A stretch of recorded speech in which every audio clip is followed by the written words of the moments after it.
In this video, I examine Scott Ritter's analysis on Hezbollah's weaponry and threat to the U.S., Iran's proxies fighting America, and will Erdogan and Turkey enter the war and stop supplying Israel with oil? Let's go. No one can do it better. Did Hamas really decapitate babies on October 7th? I have heard otherwise, but my brother claims to have seen it in a video. Yeah, and I said when I talked about it, flash that, not before I talk about it. But yeah, I mean, no, they didn't decapitate babies. Even the Israeli government says there's no evidence to do that. I don't know what your brother claims to have seen. First of all, did you see it? Did he see a decapitated baby? Yeah, there's a video that shows a baby without a head. How did the baby lose its head? That's the question. Because to be decapitated, somebody from Hamas would have to literally take the head off the body. That never happened. The head might have been hit in the head by a bullet. High velocity round hits a little melon like that. Pop goes the weasel. It may have gotten taken off by an Israeli tank shell. It may have been taken off by shrapnel. There's a lot of ways to take a baby's head off other than having a Hamas guy remove it with a knife. Hamas did not decapitate anyone. Talk to the Israelis who were taken hostage. They all say that the Hamas people, beyond that initial act of violence in taking them hostage, Hamas treated them courteously, looked after their welfare, reminded them constantly that we're Muslims, we don't do this, we won't hurt you, we're not going to rape you, we're not going to harm you. And they didn't. They didn't. So this concept of them taking heads off is just Israeli propaganda. It's all part of the lies. The Israeli government has to lie about what happened because they can't tell the truth about what happened. They can't tell the truth that they were beat up in a stand-up fight by Hamas. They can't tell the truth that Benjamin Netanyahu is the most incompetent man on the planet when it comes to the security of Israel. They can't tell the truth that Benny Gantz is an incompetent defense minister, that General Gallant is an incompetent chief of staff of the Israeli armed forces. They can't tell the truth, you see, so you have to disguise this as an act of terrorism. See, an act of terrorism, you can get away with a lot of sins, but you can't get away with losing a stand-up fight to Hamas. Now with the U.S. carriers and guided missile sub in the Middle East, do you think it's still possible for Hezbollah and Iran to go to war against Israel if the civilian deaths continue? And if so, how would Egypt, Jordan, and Turkey respond? Do you think the videos released by Hamas prove or disprove their claims? Well, I think this is a video from Hezbollah showing their anti-shipping missiles, which are basically, I believe, an Iranian copy of a Russian or Chinese probably Chinese anti-shipping model, but been modified by Iran. So the idea, what they're saying here, is that they have missiles that have the range and the destructive capacity to sink the U.S. aircraft carriers. I would imagine that the aircraft carriers are going to operate outside of the operational range of these missiles, just because nobody wants to tempt fate. But I mean, the guided missile sub, it's the couple years ago, 20 years ago, I guess, we converted the 4 oldest Ohio class submarines, which were boomers. They're the missile submarines, submarine launched ballistic missiles, Trident missiles, multiple warheads. This thing, we converted 4 of them to be cruise missile carriers, and so they basically, I think they can carry a total of 124 cruise missiles, which seems like a lot, but you run out of cruise missiles pretty quick when you have a war in a target-rich environment. I don't think that Hezbollah is losing any sleep over American cruise missils. It's not something that's going to be a game changer. There's that word we like to use. Yes, indeed. It has potential.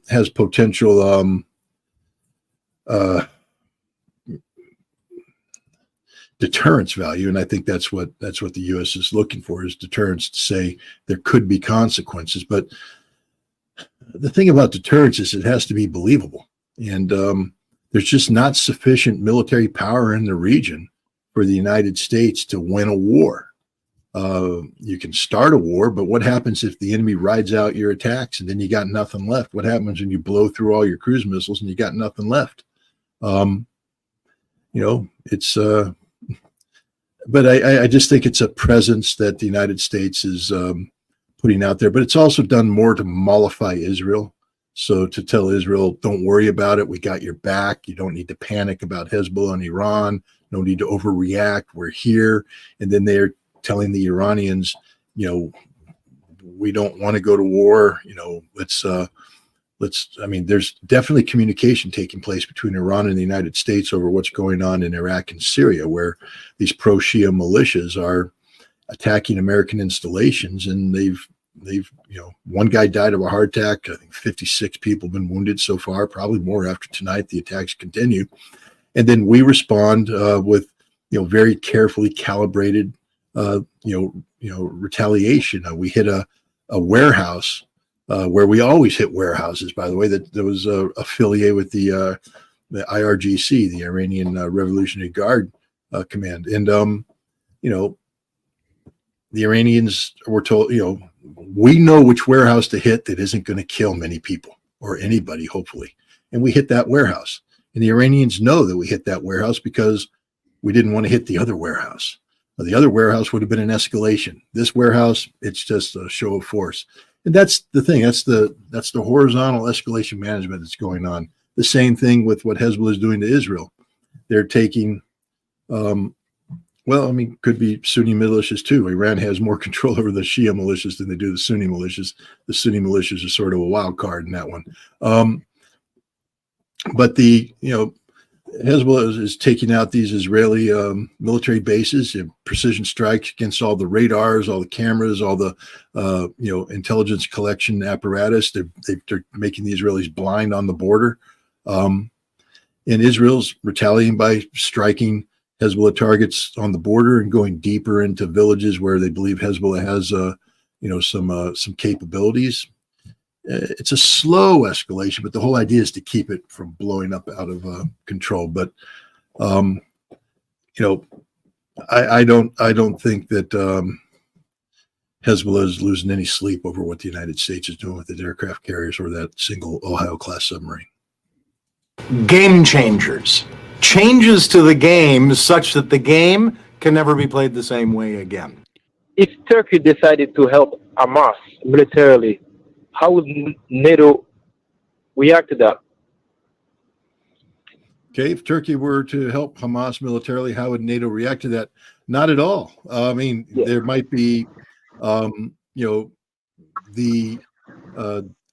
different European nations might express either support or opposition to that, but NATO as an institution is not going to do anything. Sir, Turkey's a sovereign state. How does NATO respond when the United States, bombs Yemen?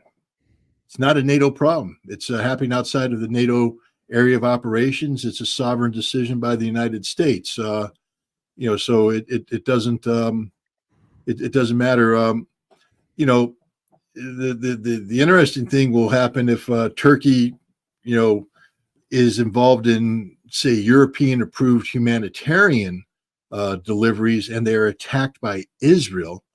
And now Turkey gets in a shooting war. But if Turkey's attacked by Israel, and the European Union has expressed a support for a humanitarian activity, that gets now we're treading in some interesting territory there. Look, Israel's just in a bad place all around.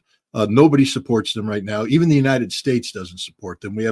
We go through lip service and everything, but we're opposed to what they're doing in with the Palestinian people. We're opposed to Netanyahu's posturing, and we'll see what Turkey's a complicated country.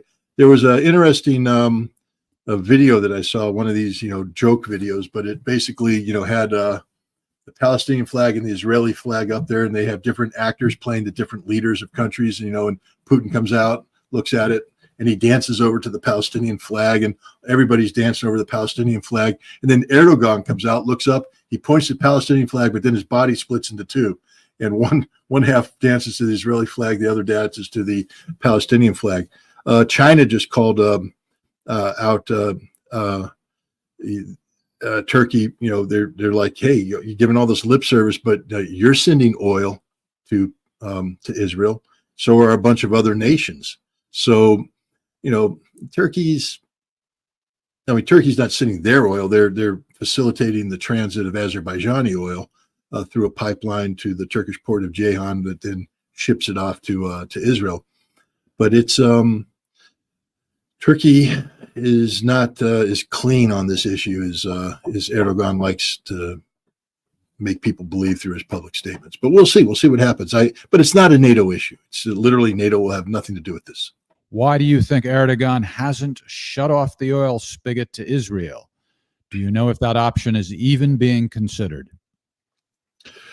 Well, first of all, as I said, the oil that's being sent is Azerbaijani oil, and that's the Azerbaijani-Israeli relationship is a very in-depth, close relationship that spans more than just economics, military, the political, the covert.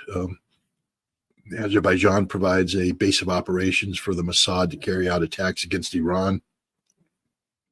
So it's not an easy thing for Azerbaijan just to hit the off switch. In fact, they want to hit the on switch. They're sort of pro-Israel on this. And Turkey has been supporting Azerbaijan. It's part of their greater Turkic expansive pan-Turanism. And, Azerbaijan has a commitment to send oil. They make a lot of money off of this. And Turkey doesn't want to disrupt their relations with Azerbaijan. And to be honest, I believe that Erdogan maintains a very covert yet